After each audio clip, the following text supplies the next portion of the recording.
This episode of Killer Hangover is brought to you by Anchor. Anchor does the job of distributing our podcast as well as others to different platforms such as Spotify and Apple Podcasts.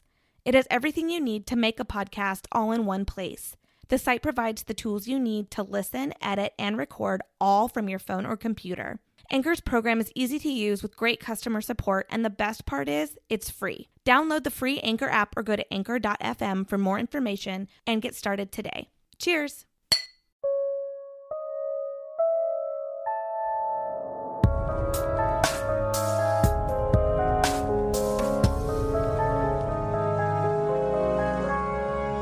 Hello, and welcome to episode 117 of Killer Hangover. I'm Bettina. And I'm Beth. We have true crime out of Texas, and Bethy has paranormal and a drink out of the same state. So let's start with you, Bethy. What do you have? Okay, bad introduction, Mom, because I am not introducing a drink from Texas. Oh, I am so sorry. We kind of did stop doing that. So. Yeah, I know. We're so used to it. And it really has nothing to do. Has nothing to do with this whole episode. I just wanted to drink this. I mean, it kind of does. Okay, when we get to my story, you decide if this has anything to do with it or not. I am drinking Fright Night in the Grove. Oh, what a name. So this recipe actually came first from Jägermeister. Yes. So it's, Mom, this is totally up your alley. Okay. This drink was made for you. Are you ready? I'm ready.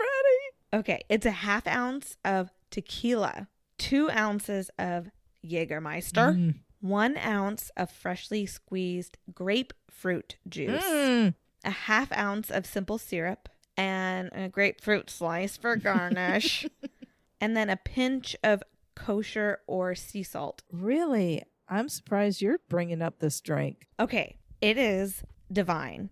With the tequila and the Jaeger, they really go together well, which really surprised me. And then you have the tang of the grapefruit, and the simple syrup really adds, it rounds it all out. Sure. It makes it just, it's good. Do you think I could use agave instead of simple syrup? Probably. So you gather all of the ingredients, and in a cocktail shaker, you fill it with ice, and you pour in the tequila, Jägermeister, grapefruit juice, and simple syrup. You shake it. You strain into an old-fashioned glass filled with fresh ice. You garnish with your grapefruit and a pinch of salt. Wow. Sounds delish. Yes. I found this on the spruceeats.com website, but I knew I wanted to do a cocktail with Jaeger. And that has something to do with my story. Okay. I kind of was perusing the good old Google trying to find a good Jaeger cocktail. And we've already done a few of them. Yes. So because we love them so much. this is something that I usually wouldn't lean towards, but I want, gotta try something new. Got to. Well, enjoy. Listeners, as you can probably tell, we are recording virtually again. But we're really recording virtually. Yes. All the way in Washington State, visiting my sister. She lives right by the bay, so if you catch seagulls in the far distance, I'm not on the ocean. I'm sitting on the floor in my sister's house in a corner. Hey, Mom, before we get started, have you watched The Deep End on Hulu? Well, as a matter of fact, I have. Oh, it sounds so corny. But you guys, we're really excited. I don't know if you've seen The Deep End. It's on Hulu. It's a fascinating documentary. Spiritual teachers and their dedicated followers, and it's pretty intense. But we are really excited because the private investigator that was a part of that Hulu documentary, well, she sat down with Mom. She sat down with my mother and gave an interview. Molly Monahan, terrific interview, had so much stinking fun. Yeah, it was a good time. It's an awesome interview, and it's for patrons only. So go there on Patreon, find us, check it out. I'm just so excited. Yeah, well, I thought it would be fun to talk to Private Eye. I mean, we have never done that. We've interviewed 2 detectives, and I thought, oh, Private Eye would be fun. And that led into just interesting. It was a really interesting interview. It really was. So go check it out and join Patreon. Okay. All right. Before I begin, I need to add a disclaimer, as it were. I will be talking about sexual assault. Also, I will not into great detail, but I will go into detail as to how the bodies of the victims were found.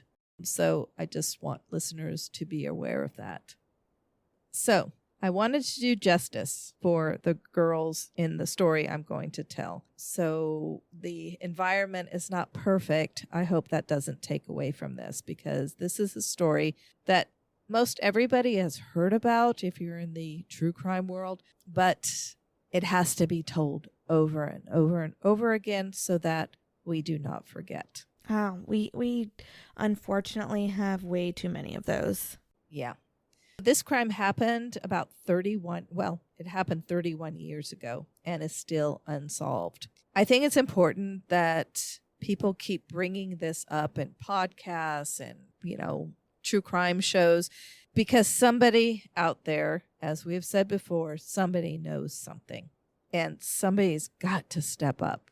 I'm talking about the yogurt shop murders that happened on December 6, 1991 in Austin, Texas. You're familiar with that case, of course, right? I am. It was a Friday night at the I Can't Believe It's yogurt shop in a strip mall. Now, you probably are not familiar with those shops, are you? Oh, I am. They used to have one in the mall. Did they really? Yeah. Oh, I didn't remember that. Before I go on with the timeline, I want to introduce you to the 4 beautiful young women that were killed. I think it's very important to keep them in the forefront of this crazy true crime.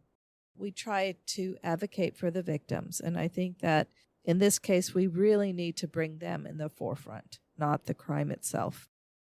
Eliza Thomas. She was a senior in high school who enjoyed country music and loved to dance. She collected cat figurines and enjoyed being around animals. Her goal after graduating was to become a model. She was very good and knowledgeable about makeup and hair. Looking at pictures, she could easily have achieved her goal. Eliza was very pretty. She was in 4-H and showed and sold pigs, in part to make money to help her obtain her goal.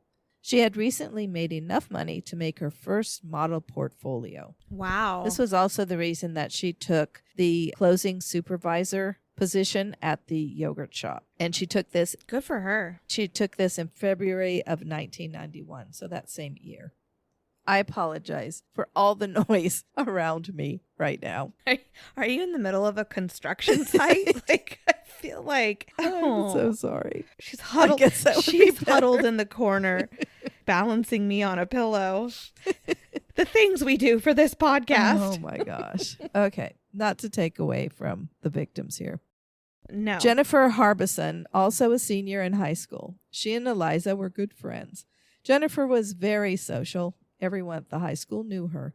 She participated in sports and had become quite the track and field star. She was very involved with the Future Farmers program at the school, loved animals, was involved in 4-H, and she showed sheep. She showed sheep. Don't say that too many times. I know. She showed sheep and Eliza showed pigs. There you go. I love this. Jennifer had a great fondness for horses, which makes sense as her goal after graduating high school was to participate in rodeo barrel races. She had already raced in several of these events and was very good. She was working the closing shift at the yogurt shop to help with the purchase of a blue Ford truck she had an eye on. So she wasn't just letting her stepfather pay for this truck. She was very diligent. She wanted to earn it. Yeah. All these girls were exceptional young ladies. They really were. From every description, both Eliza and Jennifer were very dependable and hardworking young ladies. Jennifer's 15-year-old sister, Sarah Harbison, was also at the store that terrible night. Sarah was a freshman at the high school. She had a competitive nature and loved sports, especially basketball. She also played high school volleyball and was a cheerleader. Now, get this. She did this often. After playing in a basketball game, so the girls' game, she would turn around, run to the locker room, change, and come back as a cheerleader and cheer for the boys' game. Oh my gosh. Now that takes stamina. I was going to say she had to be exhausted at the end of the night. Talking about energy. I know. Sarah was also in 4-H and, following her sister's lead, also showed sheep. Sarah's best friend, 13-year-old Amy Ayers, was at the yogurt shop that night also. The two girls were looking forward to a sleepover at Sarah's house. Amy was full of life and was obsessed with the great outdoors. Her greatest passions were fishing and horses, and this started when she was very young. She was, in fact, winning horse riding shows at the age of 3. Oh my goodness. She too was active in school, including being part of the yearbook staff. Amy's dream was to one day own a spread of land in the country where she would keep at least 2 horses of her own as well as other animals, and because of her love of animals, she was bound and determined that she was going to be a veterinarian so that she would have the knowledge to care and help the creatures she was so passionate about. Oh my gosh. As you can tell by these short descriptions, Amy, Sarah, Jennifer, and Eliza were smart, ambitious, active young women. Now I'm going to go through the timeline of events to the best of my ability. There's a lot out there, and sources differ on certain things, so this is to the best of my ability. Eliza was at the shop shortly before 7 p.m. She placed her purse into the office, locked it, and put the keys in its place under the register. This is important. Keep it in mind. She was also responsible for working the register that night. Jennifer followed closely behind. She had dropped her sister Sarah and Amy off at a nearby mall. The younger girls had been very excited about hanging out alone at the mall without a parent or older sibling. I don't know if you remember those days. I loved doing that as a kid. Just felt so grown up. We always hit up the candy store. I remember just getting so much candy at the candy store. When the mall closed, they were to walk to the yogurt shop. As some sources say, Jennifer left to pick them up, others that they walked. So, again, a little difference there. Either way, the girls left the mall at 9 p.m. when the mall closed. After arriving at the yogurt shop, Sarah and Amy decided that they were hungry, so they walked a few doors down from the shop and picked up a pizza before the pizza joint closed at 10. Okay. Crazy enough, the yogurt shop did not close until 11. Oh, wow. So it was one of the last stores to close in the strip mall. Customers had come in to buy desserts all night long, most being regulars. One, which was a retired police officer and security company owner, Daryl Croft, who came in between 9:30 and 10. He arrived with 2 females who remained in his car. In his interview, he stated that he saw a man and woman at the counter looking at the menu. There was a young couple in a booth and an odd man wearing a green fatigue-like jacket. The man stood about 6 feet tall, had dark hair, and a long, pointy nose. What was odd about the man was that he kept telling people to go ahead of him, as if he was buying time. Then, after buying a soda, he headed behind the counter. Croft asked Eliza where the man was going and was told that the shop's bathrooms were back there. So it's like a hallway that leads into a small storage area. Okay, so picture this. This is behind the counter, and there's 2 bathrooms, one on either side of the hallway. I think a little further down from the bathrooms, but before you get to the storage area is that office that was locked. Okay. Wow, what an odd setup. Yeah, really. It kind of was. Croft had a very uneasy feeling about the man and hung out as long as he could. But then with melting yogurt, he headed back to his car to join his friends. Now, I just have to insert something here, okay? If Croft was getting bad vibes from the unknown guy, why didn't he stay in the parking lot keeping an eye out for the girls? I mean, he was a prior policeman and he owned a security. So these vibes, these feelings were something that he should know that were accurate most of the time. Sure. Of course, on the other hand, this is hindsight, and I was just going to not say in that. any way am I blaming him. I'm just questioning if you have this. I mean, he obviously really had this sense that this guy was not good because he stayed in the yogurt shop and, for a while. And even questioned like where he was where's going. he going, and trying to keep his eye out, and then he left. So maybe, he just thought the guy was a little odd. Maybe he didn't get some like totally negative feeling, but then in hindsight, he was like, that off feeling was. Yeah, you never know in hindsight what the witnesses are telling you. I know. So, or even what, they probably question what they were feeling also. Of course, yeah. The last purchase of the night was to a couple who were also questioned by the police. They reported that besides themselves, there were 2 men sitting in the booth closest to the cash register.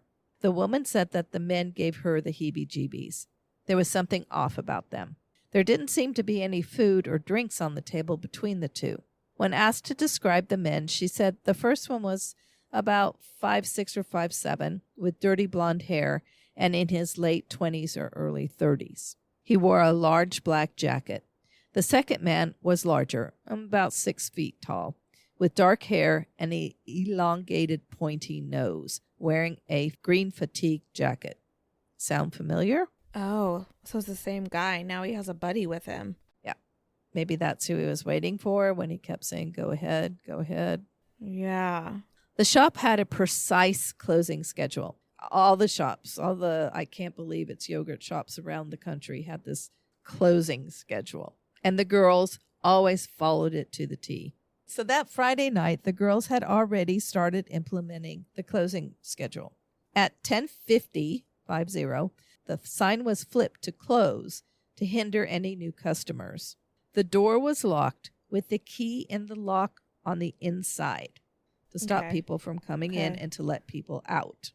Tables were wiped down and napkin holders filled for the next day. And as in most restaurants, the chairs were to be placed upside down on the tables to make mopping the floors easier. Mm-hmm. So that had already been started.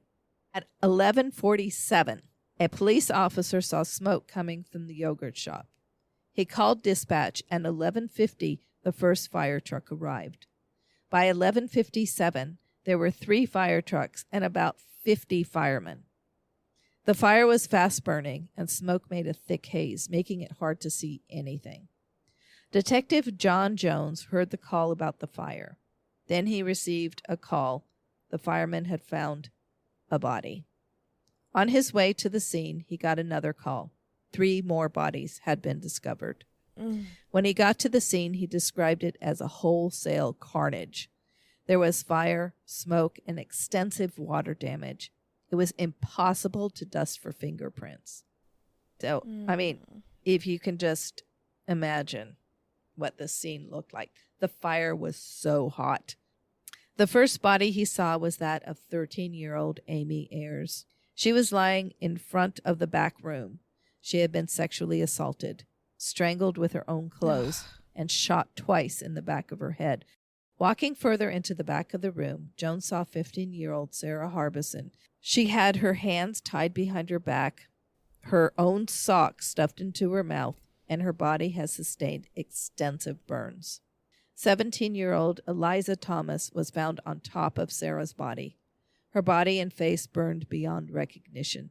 She had to be identified by dental records. 17-year-old Jennifer Harbison's body was close by, also burned beyond recognition. The 3 young women had also been shot in the head, had close contact gunshot wounds. Gosh darn it. All the bodies were found naked and with socks stuffed into their mouths.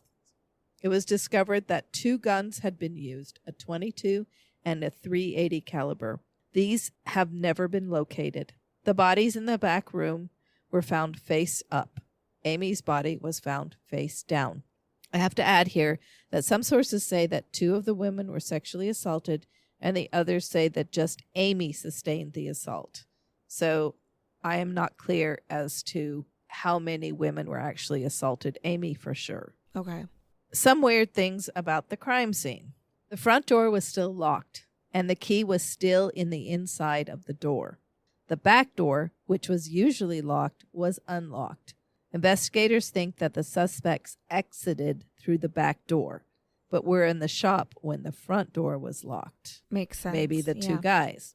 2 different guns were used, causing the detectives to conclude that there were more than one suspect. And to add to that conclusion, as I mentioned, these 4 girls were very athletic and strong. It would have been very hard, if not impossible, for one man to subdue all 4 women. How and where was the fire started? The thought is that the suspects brought the accelerant, most likely butane found in lighters. That was, they don't know for sure, but that was the thought. Interesting. The fire started in the back room on the 2nd or 3rd shelf of a storage unit.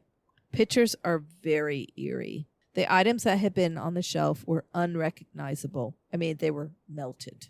And the phone, this just gave me the creeps. I couldn't figure out what the item was, and then they said it's a wall phone. Okay, now I know these aren't very familiar to you, but hey, I grew up with a house phone. I'm not that young. So this was a phone hanging on the wall. It was melted, literally melted. You see the plastic it was like Salvador Dali painting where everything's melted. Yes. And that's what the phone looked like. It was so weird. Huh.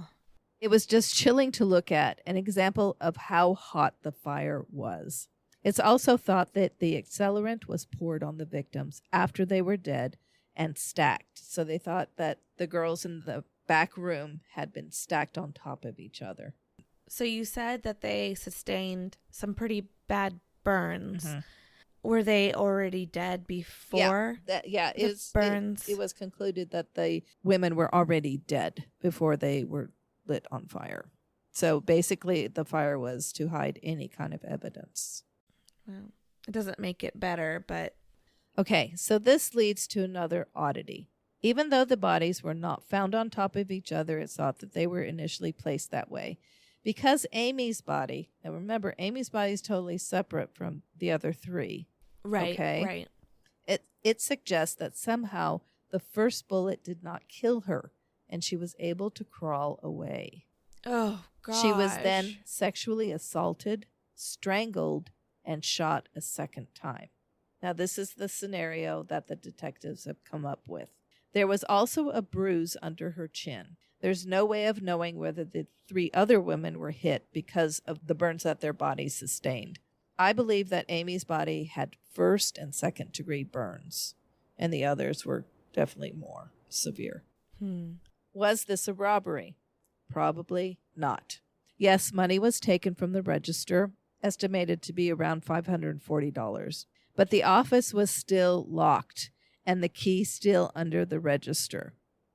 Oh, wow. Now, there was a safe in the office with money in it. And remember that Eliza had put her purse in the office also and had locked the door. There was no attempt to get into the office at all. Oh, that just makes me so mad. So it could not have been a robbery. There was also a bag of money sitting in full view on a shelf under the register, which was still there when police came to the crime scene. This is yet another indication that the men did not come into the store through the back door, as they would have seen the bag of money. But even if they did, it doesn't seem like they even wanted it, though. Yeah, they just took the $540. Even if they did see it, yeah. Also odd was that there were some items of the victims missing. 2 pair of underwear and Amy's bomber jacket. Were they taken as trophies? These items have never been found. There were also things at the scene that indicated that the girls were attacked right after closing. Some of these can be seen in the crime scene photos. The booth that the 2 men had been sitting at had not been cleaned. Remember, cleaning started at 10 till 11. All the napkin holders had been filled except for the one at the booth. Except for that one. Mm-hmm. All the tables had chairs turned upside down on them. The booths had 1 chair turned upside down, except for the booth the men were sitting at. One of the women had been cleaning the yogurt dispensers, but didn't finish. The counter was only partly wiped down, so that job had also been interrupted. At 11:03, The cash register opened with a no sale. Was that the start of events? We don't know. The empty till was found by Amy's body. Suspects. The first person questioned about the murder was 16-year-old Maurice Pierce, who was picked up at the mall carrying a .22 revolver. The three guys he was known to hang out with were also brought in for questioning. Forrest Wellborn, 15, Robert Springsteen, and Michael Scott. Don't bring up The Office. Both were 17. So these were young men. I was just going to say, these are babies. Ugh. The four had to be released when the ballistics of Maurice's .22 did not match those of the yogurt shop murders, and there was no other evidence tying them to the murders. In the fall of 1992, 2 Hispanic men were arrested in Mexico for kidnapping and sexual assault in Austin. One of the 2 had a definite resemblance to a witness's sketch of a man she saw hanging around the outside of the yogurt shop on the night of the murders. The men confessed to the murders to the Mexican authorities, but many of the details they gave of the murders did not match what was found at the crime scene. Were they just trying to go back into an American jail or American prison? Their confession was most likely coerced by the Mexican authorities, because when the Austin detectives questioned them, they both recanted their confession. So either physically or mentally, whatever, it was thought that it was coerced. Keith McDuff, have you heard of him? We might have to cover him. He's a serial killer around the Austin area at the time of the yogurt shop murders, admitted to the crime at the time of his execution, but probably to add to his moment of fame or attention, because it was determined that he was not involved. Ugh, gosh darn it. Paul Dennis Reed, the fast food murderer? Yeah, I've heard this name before. Okay. Was also looked at, as his MO was the same, but DNA showed no match. So they did have DNA in the scene. Yes, from vaginal swabs. Okay. And I'll get into that, of course. Okay, every lead was looked into. Now hold on to your seat. These were some of the leads that these poor police had to go follow. Supernatural groups, graveyard rites, the occult, and vampires. Oh my God. There was also a group questioned who took pictures at night in graveyards and was obsessed with the yogurt murders, but nothing came of it. In 1997, fresh eyes were on the case when Paul Johnson was assigned to it. He turned his attention to the 4 men that were initially questioned. Pierce, Wellborn, Scott, and Springsteen were again brought in for questioning. The interrogations were extremely harsh. You can see the videos of these online. I would say that they were violent. They lasted hours and hours with yelling from the detectives. You know exactly what happened. Now tell me, you used her clothes to tie her up, didn't you? Didn't you? At one point, a detective held a gun to the back of Springsteen's head, yelling, "This is how you held the gun to their head, wasn't it?" Oh, gosh. Detectives could not get a confession out of Wellborn, who stood by his word that he was innocent and was not even near to the yogurt shop at the time of the murders. Without evidence or a confession, Wellborn and Pierce were released. Springsteen's trial was in 2001. The jury found him guilty, and he was sentenced to death. So, hold on. He went to trial for the yogurt shop murders? Yes. Because... And they found him guilty. Because he confessed. So, he and Mike Scott both confessed to the crimes. They were the older ones at the time of the murders. You know, they were both 17. But, you know, you can watch the videos and how violent and harsh these interrogations were. It was just awful. And so many people think that they were coerced. Again, they too were coerced into confessing just to get the whole thing over with, you know, just, yes, I did it. So he confessed, went to trial, was found guilty. And you still don't think that it was really him? Well, he was sentenced to death. Okay. Now this sentence was later overturned, and it was reduced to life in prison after the U.S. Supreme Court ruled that juveniles could not be sentenced to death. Mm-hmm. Scott's trial was in 2002. He was also found guilty and was sentenced to life. Both convictions were overturned. Springsteen's in 2006 and Scott's in 2007. The Court of Appeals ruled that prosecutors had used the confession of each man in evidence against the man on trial, and this was a violation of the Sixth Amendment right to cross-examine witnesses. So that was I had to review that a few times to understand it. Both men confessed to the murder, okay? And both men, like Scott said, yes, Springsteen was there. I see. With me. I see. And Springsteen said Scott was there with him. But at the trials, only Scott was at Scott's. Springsteen wasn't allowed at the trial. Vice versa also. So the confession was really the only thing that brought them to the trial. The confession of either one of them saying, yes, I was there, and so was Scott. Yes, I was there, and so was Springsteen. But the thing is, what went against their Sixth Amendment right was that the defense could not cross-examine the other man. So at Scott's trial, his defense could not cross-examine Springsteen because Springsteen was not at the trial. Okay. And so their amendments were violated because there was no cross-examination. I see. It was just in the confession tapes. That was it. I see. And the confession was really the only evidence they had. They had no other evidence. Nope. Like the weapons, fingerprints, nope. Weapons DNA, have never nothing. been found. Couldn't do fingerprints because of the fire and the water damage. Mm-hmm. Both men were released in June of 2009, but not exonerated, meaning they could be retried for the same crime.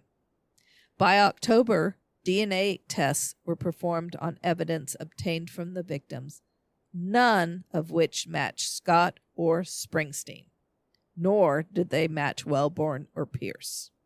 Oh, gosh. So on October 28th, 2009, all charges against Scott and Springsteen were dropped. So in this case, these men were also victims, being falsely accused of these horrendous crimes. And they spent how many years in jail? Gosh. I mean, and going through a whole trial and getting put on death row. Yeah. Like, if they're truly innocent, I mean, can you imagine? They must have been scared to death. Oh, I find the DNA testing in this scenario to be quite interesting. I'd not heard of it before. It's called YSTR testing. This DNA testing only extracts male DNA. So that cuts out half the population. The testing was done on vaginal swabs taken from the victims. What it turns up was a partial male DNA profile from only one of the girls, and I believe this was Amy. Mm-hmm. Of course, this was no match to Springsteen or Scott, but whose DNA did it match? Let me explain partial DNA. What was found was only 16 markers. There should be 67 to 68 markers. So what they found was only 16. Wow, they really only, yeah. I mean, geez, that's not a lot at all. Over 100 men were tested, all the men that were at the crime scene and might have come in contact with the bodies. Investigators, firemen, police, personnel from the medical examiner's office, no match. In 2017, there was a breakthrough. An Austin police investigator got a hit on the public online DNA database used for population studies. But as it happened with this case in the past, this avenue was blocked. This match had been submitted by the FBI in 2014, but had no name attached to it. When the FBI was contacted, they refused to release the name, saying that there were privacy issues. What? Yeah. What? I know. Doesn't make sense, does it? Texas Congressman Michael McCall got involved in 2020. Finally, the FBI agreed to work with the Austin Police Department. In 2021, with advancements made in YSTR DNA testing, 9 additional markers were found, bringing the total to 25. Still, just a partial, but enough for the FBI to determine that the DNA found at the crime scene was no longer a match to the sample in the public DNA database. Quote, the FBI YSTR profile is not an investigative lead. From a letter to the Congressman McCall from the FBI. And that's from the 48 Hours episode that I watched. So very frustrating. There is still a very small amount of the sample taken from the victim, and they're keeping this in the crime lab. It's being kept there for advancements in the DNA field. So it's a very, very small sample, and they don't want. Mm-hmm. They want to use it wisely. We got one more try at this. They have to use it. Right. Yeah, they have to use it the right way. So they're just waiting for even further advancements. And let's pray that this happens soon. Meanwhile, 31 years after the lives of 4 ambitious, loving, trusting women were so brutally taken, their families still await for answers. Families whose lives were ripped apart by this senseless murder. Even the authorities that responded that Friday night, December 6, 1991, will never forget.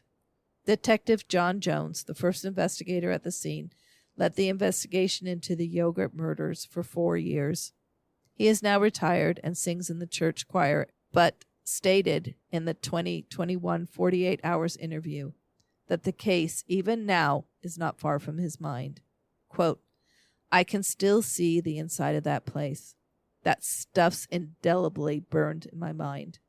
Unquote. The night of the murders, Detective Jones was wearing a green and white striped shirt. He told the victims' families that night that the next time he wore that shirt would be when the suspects of this horrible crime were arrested. Jones still has the shirt laundered and pressed in his closet. His strongest hope is that one day he will be able to put that shirt on. Let's never forget Amy Ayers, Jennifer Harbison, Sarah Harbison, and Eliza Thomas. Rest in peace, angels. Even today, if you have any information about the December 6, 1991 yogurt shop murders, please call the Austin Police Department. And I will put that number on our website. I mean, it's enough that you lose a daughter. They lost 2 The family daughters. lost 2 daughters, the only children they had. And it's so frustrating because they wasted so much time going down the route of Scott and Springsteen. Yep, thinking that they had their murders. So they lost all those years of investigation. Mm-hmm. They wasted so much time. The district attorney, she plain and simple, I think even today, thinks that they have the right people, even with all the evidence against that. Wow. Yep.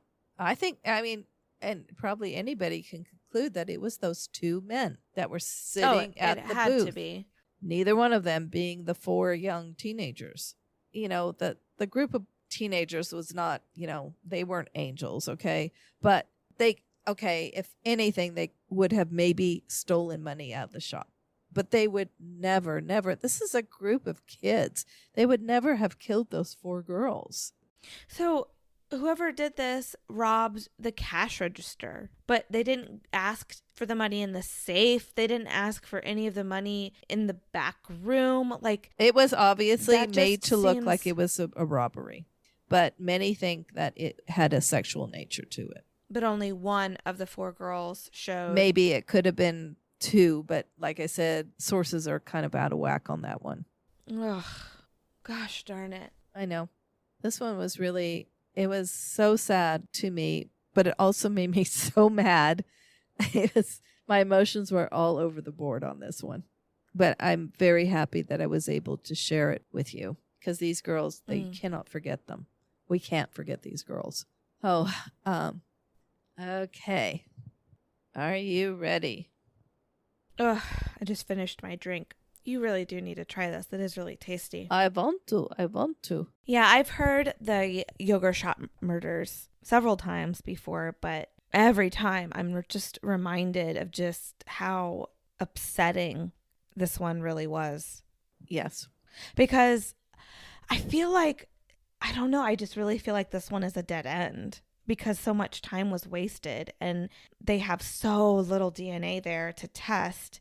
But other than that, there's nothing. It really, I think this case the answer is someone coming forward and saying, I know those two men, or one of the two men not being able to live with the crime. I don't know.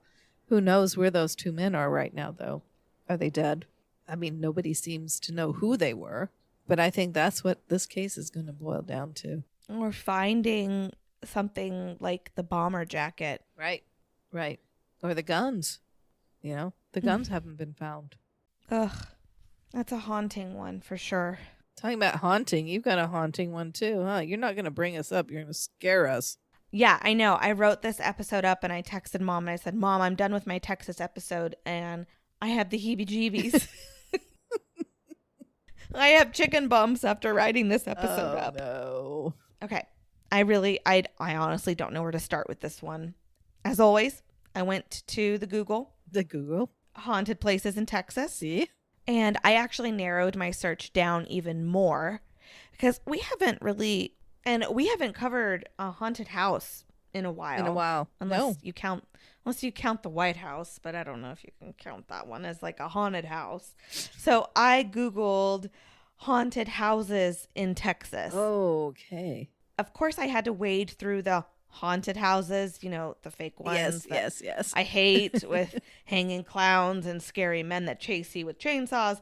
But I stumbled upon this house. I went to its Google page and found amazing reviews of hauntings. You know how much I love those, even on TripAdvisor. I mean, this place is haunted. And you can visit it?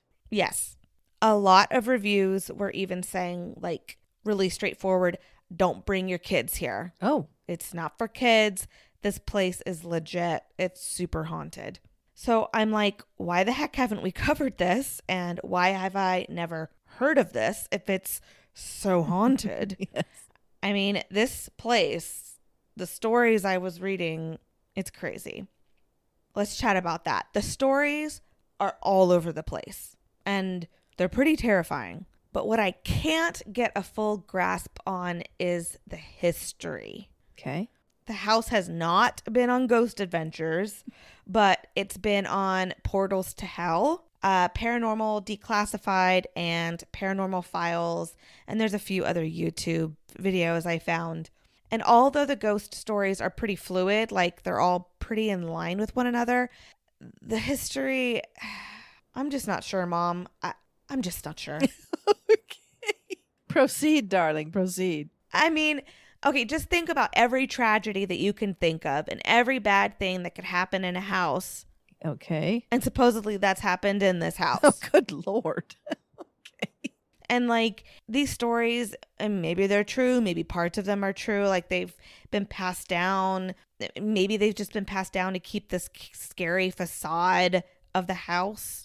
Right. It has been open for tours for years, and it's one of the oldest homes in the little town. So maybe to keep tours going, but it's changed hands a lot in the owners. Mm-hmm. The stories just seem to like, they're similar, but not similar. Like, I don't know.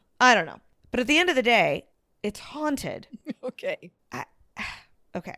I'm going to tell you all about the Haunted Hill House in Mineral Wells, Texas. First, let's talk about Mineral Wells, Texas. It is a very small town, very quaint. Maybe 15,000 people live there. But it was first established in the 1870s, and they built it around the water there. Now, Judge Lynch, one of the big guys there in town, he started drilling. He found the water, but he didn't really know what to do with it because the water was hot and it was kind of stinky and it tasted kind of funny. Ooh, they drank that.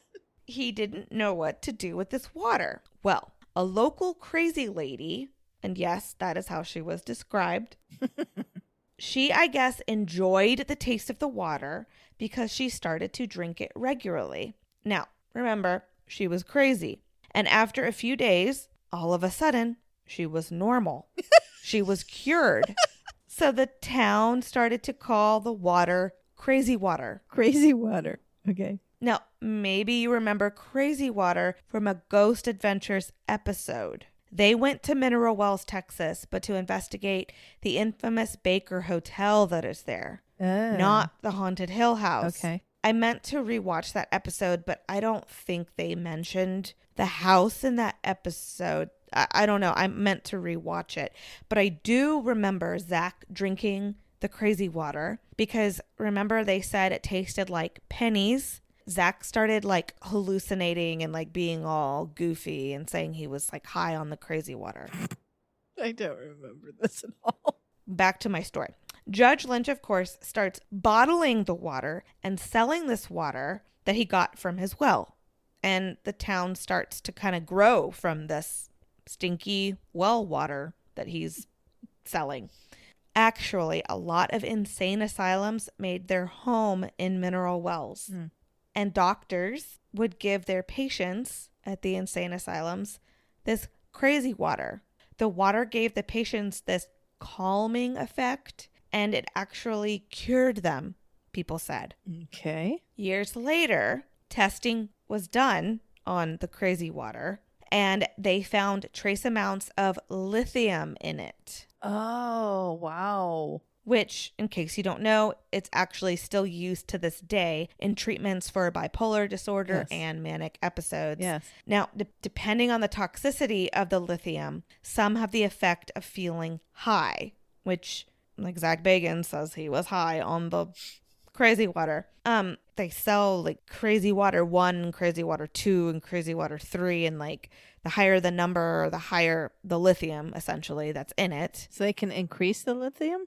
They can't increase it, but it's where they drilled, where they got it from the well. Okay. All right. But I guess you can increase the amount if you like are a good water drinker and you drink a lot of water during the day, like you. I know. I drink a lot of water. The people of Mineral Wells, like, they drink this stuff like water. Like, I know it's a bad joke. It is water. But they drink a lot of it. Honestly, it's really cool because to this day, people buy water from the same well and the same storefront that people bought since 1914. And it so that's still has lithium in it. It still is the same water. Yeah. That's crazy. Isn't that crazy? Yeah. Crazy water. That's crazy. That's crazy. Now, Haunted Hill House was one of the first homes in Mineral Wells that remained standing. It was built in 1892. And just up the road, I mean, a quick walk, a stone throws away, is the Baker Hotel. Have we covered the Baker Hotel? I don't think we have. And if we haven't, we really need to. We should. Okay. We really need to get a list of what we've covered. Yes. We really need to start writing that down because some of these stories are starting to sound familiar. too similar. Okay, so a quick scat about the Baker Hotel in case we have or haven't, I don't know. It was the first skyscraper built in the United States that was not in a big city. It's this huge hotel that was very popular for some very famous people. The Three Stooges enjoyed their time at the Baker Hotel pretty regularly, I guess. Oh, and Judy Garland, which is one of my favorites. It opened the same day that the stock market crashed in 1932. Oh. It was built because of the traffic that was coming to Mineral Wells for the crazy water. The hotel had its own wells and it had spas, based around the crazy water. The whole spiel about natural springs. Eureka Springs all over again. It's so good for you. The traffic flow of tourists started to slow, though, over the years, and no one really was into the mineral springs and the resorts anymore, I guess. And then the hotel closed in 1972, and it sat abandoned ever since. Ghost Adventures went there. It's like the Baker Hotel is definitely one of the most need to go places for ghost hunters. It is one of the most haunted places ever. Okay, it's the pinnacle of ghost hunting. Got it. From what I understand. And it's been sitting there abandoned. And fun fact, I learned from good old TikTok, but there's this guy, I can't for the life of me remember his first name, but his last name is Rawlings, I believe. And he and a team, of course, but they are restoring the Baker Hotel right now. And you can watch the renovations and you can learn fun history and about the hotel and everything on the good old TikTok. Wow, I bet that's an expensive endeavor. Oh, I'm sure. Okay, so you have this big old fancy hotel and just down the road, is the Hill House, which served as the hotel's entertainment back in the day. And when I say entertainment, I mean it was a brothel. Okay. So far, everything I've told you is true. Got it. I will keep you posted when we start to open the doors to all the legends. Okay. Okay, so sticking to the facts, the home was built in 1892 by a woman named Fanny Yeager. That's the Jägermeister. Ah. No, she's not related to Jaeger. It's not even spelt the same. Just grasping But at this. it's pronounced Jaeger. So as I was doing my research, I go, oh, perfect. Funny, those light bulb moments. Well, so Fanny and her sister Susan lived in the house. They were both widowed and they lived there together. And no, they did not run the brothel. The Jaeger family then, and still to this day, is a very prominent family there in Mineral Wells, Texas. And it was just a residential home back when Fanny and Susan lived there. The Jaegers lived in the house before it became a brothel. They built the house. They built the house. Okay, now I'm with you. All right. Fanny died in the home in 1924 and Susan died in 1928. Both died in the home. Okay. Okay, again, this is all True. fact. Okay. Got From it. what I can tell. Now, here is our slippery slope down into the unknown. We do know it was a brothel. It became one after Susan's death in 1928. And some sources say it was run by a man named Willie. I guess that name has come through the spirit box before as well. Can I just add here, a man running a brothel is kind of unusual, isn't it? I think because it was run basically through the hotel. Because it opened like with Prohibition, and remember the hotel opened when the stock market crashed, so you have the Great Depression. This kind of started as like, the bad house, probably in the 30s. I think the house was probably owned by a man. He kind of ran the business of women and alcohol and everything kind of out of this house for the Baker Hotel. Okay.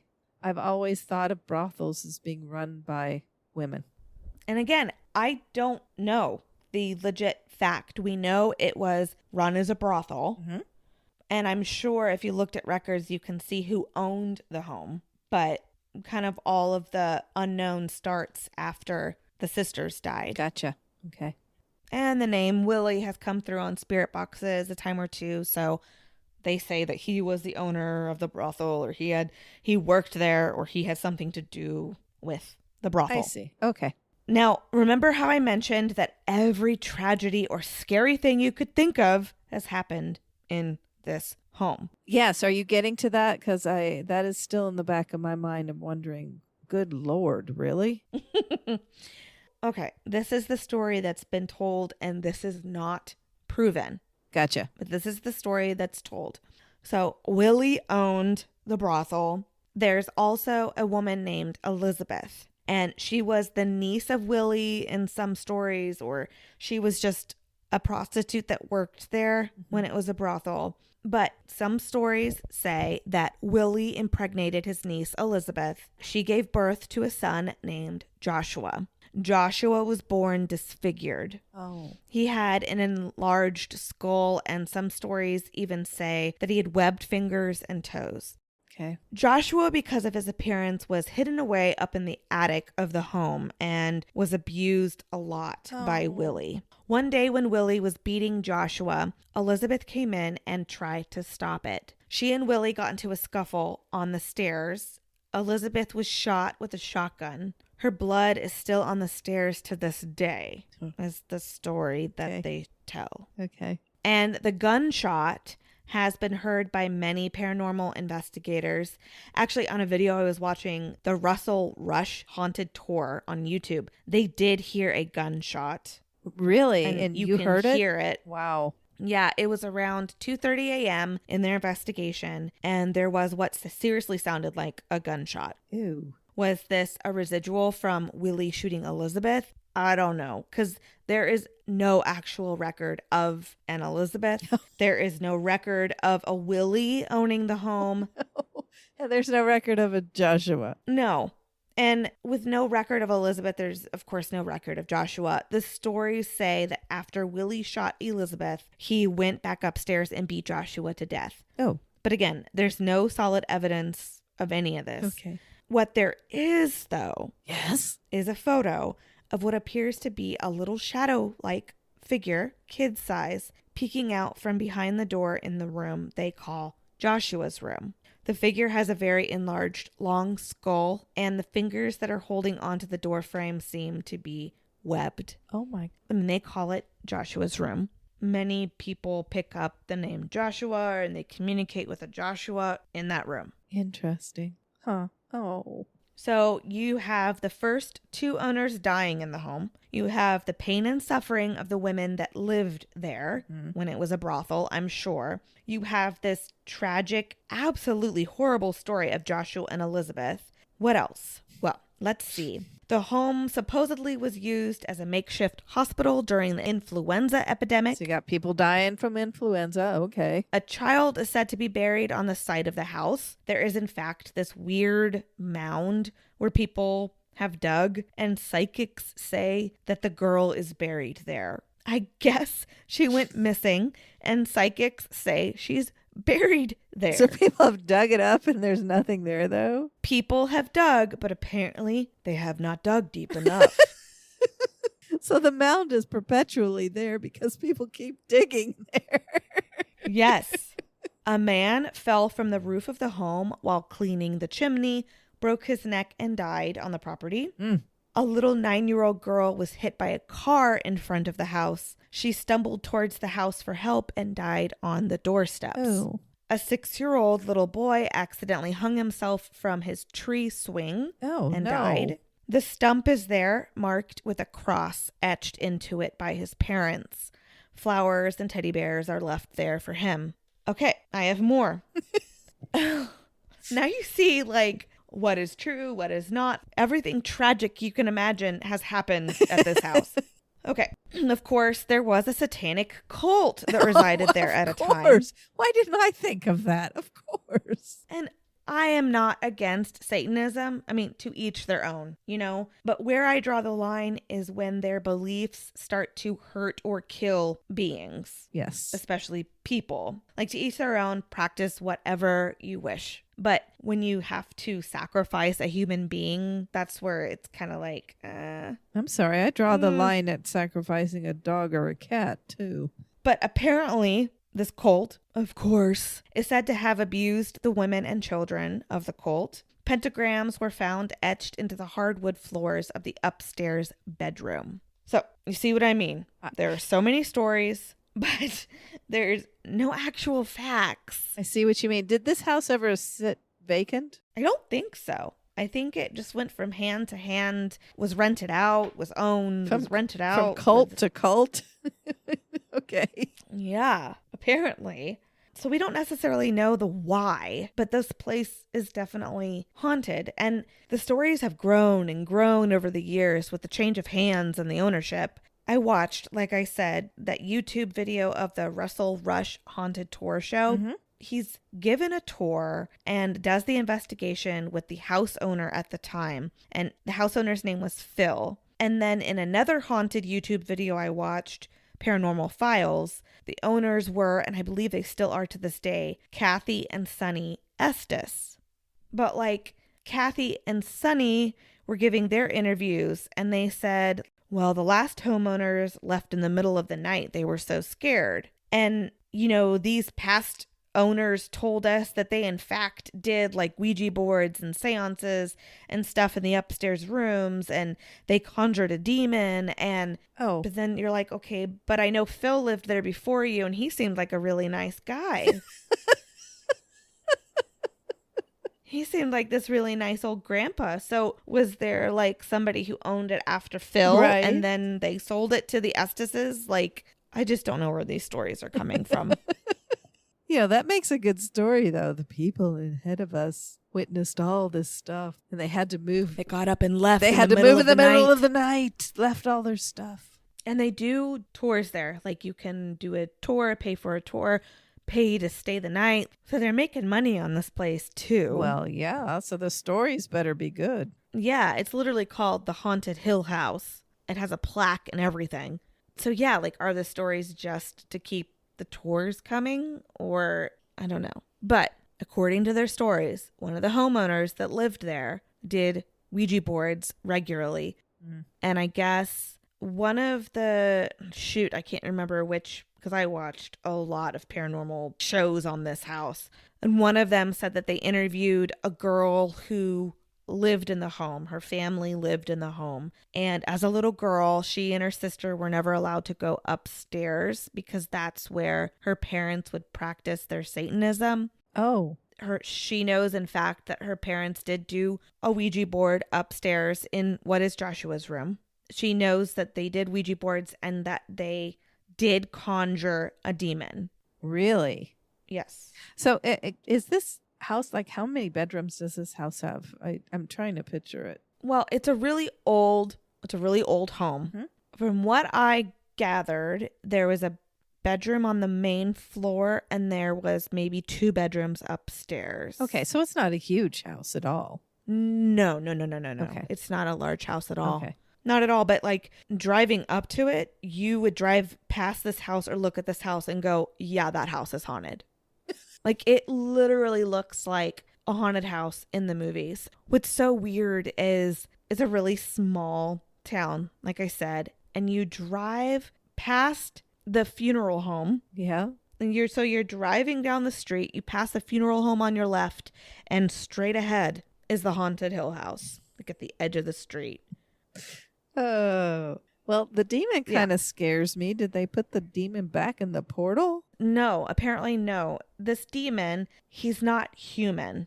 He's this negative entity that seems to really have a hold on this home. If you believe in any of the why this place is haunted stories or not, this demon, Toby, is there. And he really messes with people's heads. I think he was conjured by all of these negative stories and all of these people's energies coming into the home. That's my personal opinion. Mm-hmm. Because the fact is he's there. He comes through in every investigation. He takes hold of people in all these investigations, and I'll cover more.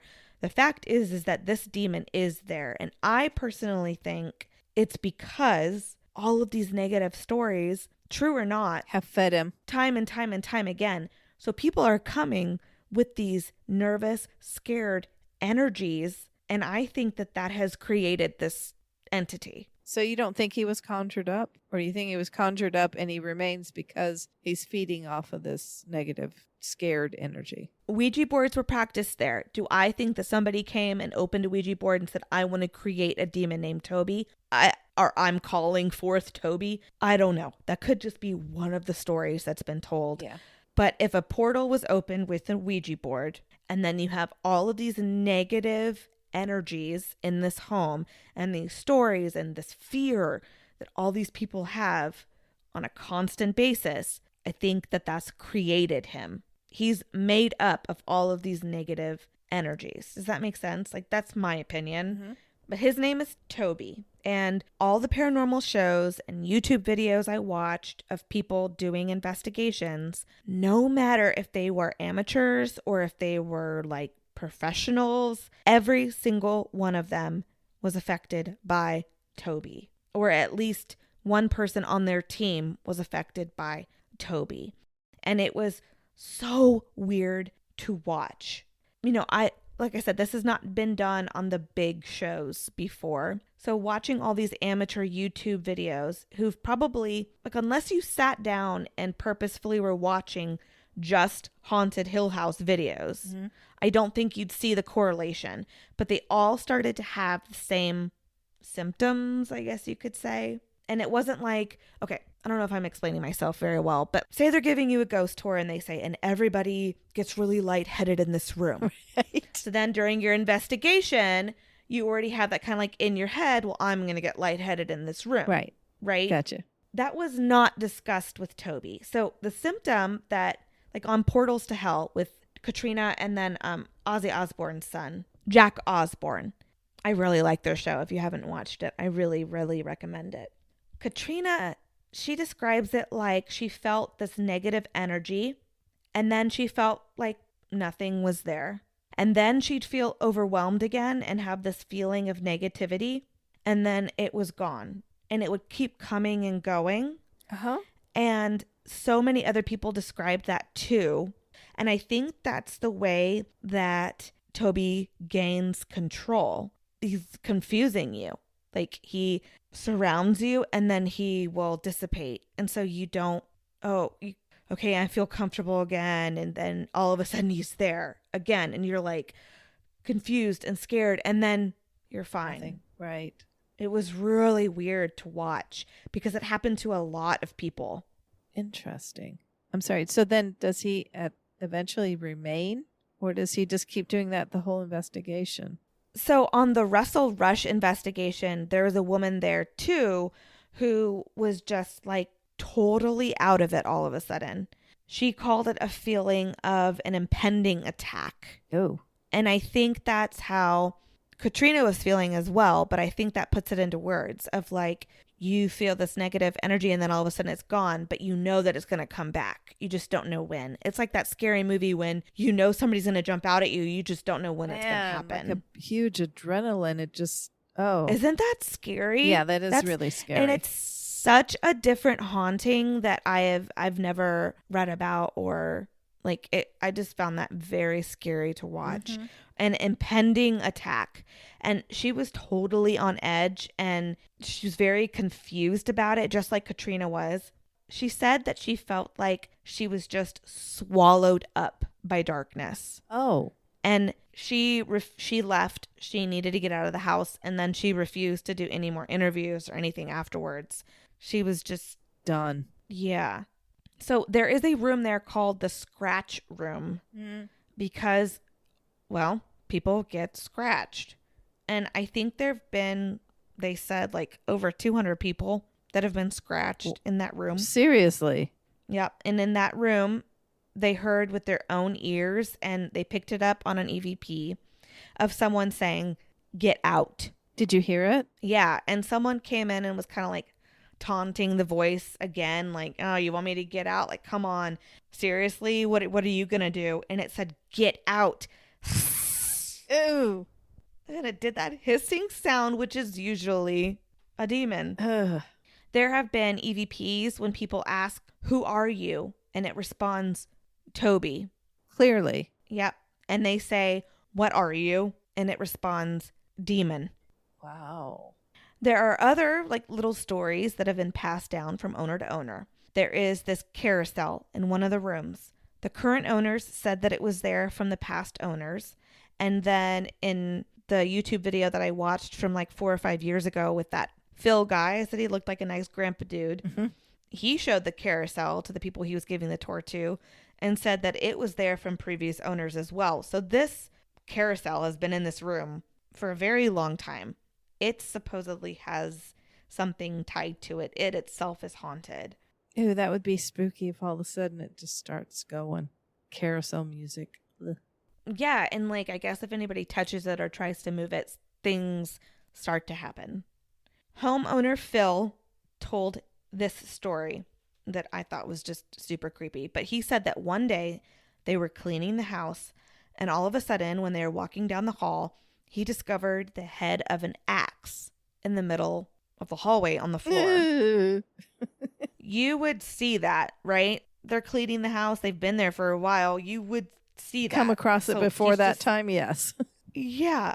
So he's like, where did this come from? A couple days later, they're doing some work around the house again because he refused to stay there. He didn't stay the night there or anything. Oh. And they heard what sounded like a little girl crying out in the woods behind the home. Oh. They go and they try to check it out, which, hello, have you not seen a scary movie? Like, why would you go and try to check this out? But they go try to check it out, and they find the handle to the freaking axe. What? In the woods. Yes. Oh, that's weird. Like something led them to the handle. Mm-hmm. And this axe supposedly has something tied to it, and if you mess with it or touch it, things happen. Now, the current owners have really made the home even creepier, in my opinion. They have all the Halloween props and stuff filling the house. Probably doesn't need that. No, it really doesn't. I think it's scary when you have it either empty or set up like an old home. Mm-hmm. You don't really need all the dolls. They have the 2 dolls that look like the twin girls from The Shining. And then in the carousel room, they have these marionettes and clowns and baby dolls hanging from the ceiling. Oh. They post on their social media a lot. And they have a Ring camera or a security camera of some kind on the front doorbell. And they've captured people walking up to the house. So it is up on a hill. And so there will be people walking on the sidewalk and down the hill in front of the house. And like I said, this house looks haunted. So, people will just go walk up to it and look at it. This house is very scary looking. So the surveillance video, or the video from their doorbell, captures people walking up to the house or walking past the house, and then a voice when no one is home. And it says things like, not today, or go away. Yeah. Oh. And it's on their social media. You should go and check it out. Haunted Hill House. They have a bunch of stuff on there. One of the scariest stories that was told was of a shadow man. So not only do you have a demon, you have a shadow man. And that Phil owner I told you about, he never stayed the night. The one night that he decided to stay the night at the house, he was circled and rushed at by this shadow man. And this shadow man, there's a picture of him in a closet. He's been photographed a few times. He carries this really negative energy with him. So maybe it is Toby. Yeah, maybe it's Toby showing himself as the shadow man. Yeah. But no, this is the part that's super scary. The shadow man has been seen by people walking by or driving by in the yard. Oh, God. Oh, it gets worse. He's seen motioning them to come to the house. No. To come to the house. Could it be a projector, the owner's projecting that in the yard? Let's just say that. Let's just say that they're, yeah. Let's go with that. Illusion. So a few more things. They did the flashlight thing in the Russell Rush investigation. Mm-hmm. The yes or no questions. So you unscrew the back of a flashlight. So it's really, if you tap the flashlight, it can kind of turn on. If you tap it again, it turns off. Mm-hmm. So you ask the spirits yes or no questions. And they were talking to what they assumed was Joshua. They said, are you Joshua? And it flashed yes when they asked. They asked him, do you know that you are dead? And it flashed yes. They asked, do you know the shadow man? And then there was no response. And then they heard heavy footsteps walking up to the closed door behind them. And they felt something just standing out in the hallway behind the door.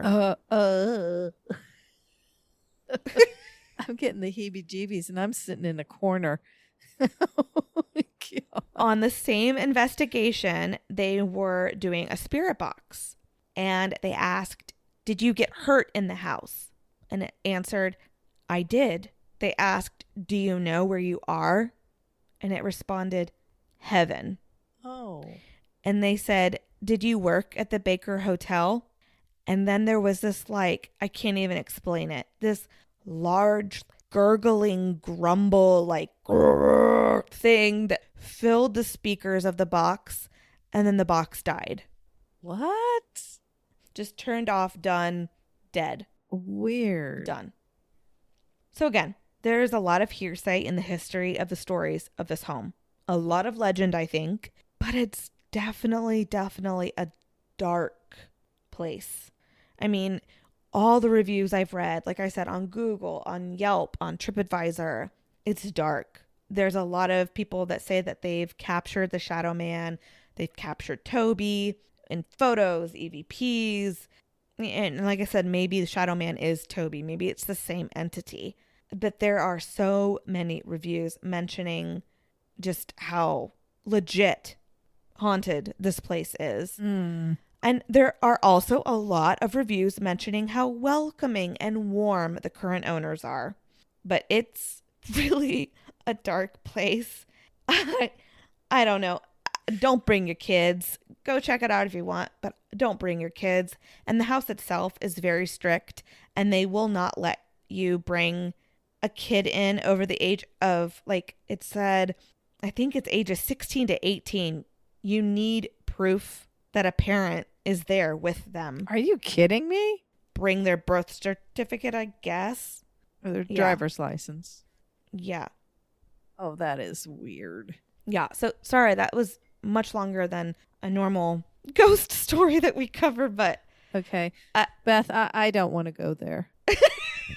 Sometimes, a lot of times we do this. Go, yeah, let's go there. That sounds like fun. Let's investigate. no, yeah. Mom, I am so on board. This just seems so dark to me. Yeah, we don't need that in our life.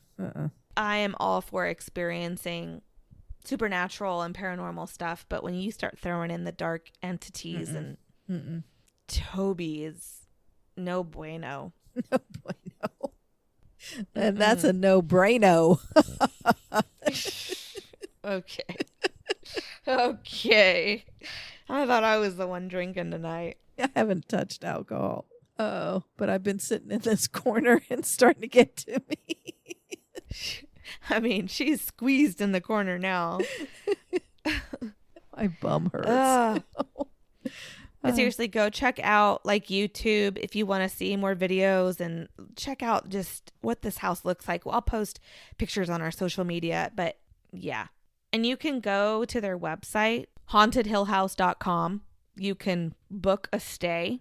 They have events there. A weeknight, you could rent it for a weeknight for $425 or a weekend for $550. It literally says, I'm reading it now, minors aged 15 to 17 will require a legal guardian at all times on the property. Guardian will have to sign a consent form. Wow. Ugh. Wow.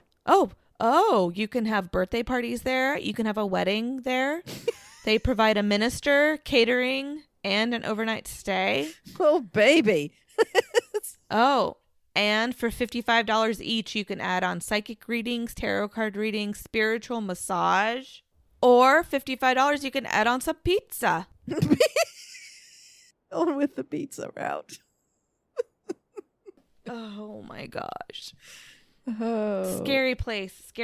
If you've been brave enough to go, Oh, if you live near mineral wells, I want to hear your stories. Yeah. And if you have pictures, even better. Oh my gosh. Please. Oh, Okay, enough with this episode. I'm sorry. Go check out this website, you guys. Check them out on social media. It's crazy. Okay, moving on. You won't hear from us again for another 2 weeks. This is the last time, though. We will come back at you August 22nd, and then we're going to start every Monday again. Back at it every single Monday. every single Monday. And we have some great things in store. Go and follow us on social media. You can find all of the resources we used for this episode and photos on our website, killerhangoverpodcast.com, and on our social media. We're on Instagram, Facebook, TikTok, all the good stuff. YouTube. Yeah, I'm excited we're there about the too. YouTube. Oh, all right. And then don't forget to join us on Patreon if you guys want to hear that awesome interview with Molly Monahan. PI. Yep. Okay, sweetheart. Well, winding down. This was fun, even virtually. This was fun. Far, far apart. This was a good episode, Mom. Yes, it was. I'm happy you enjoyed your drink. Thank you. It was really tasty. I'm going to make it for you next time we get together. Sounds good. Cheers, Mama. Cheers. Love you, kid.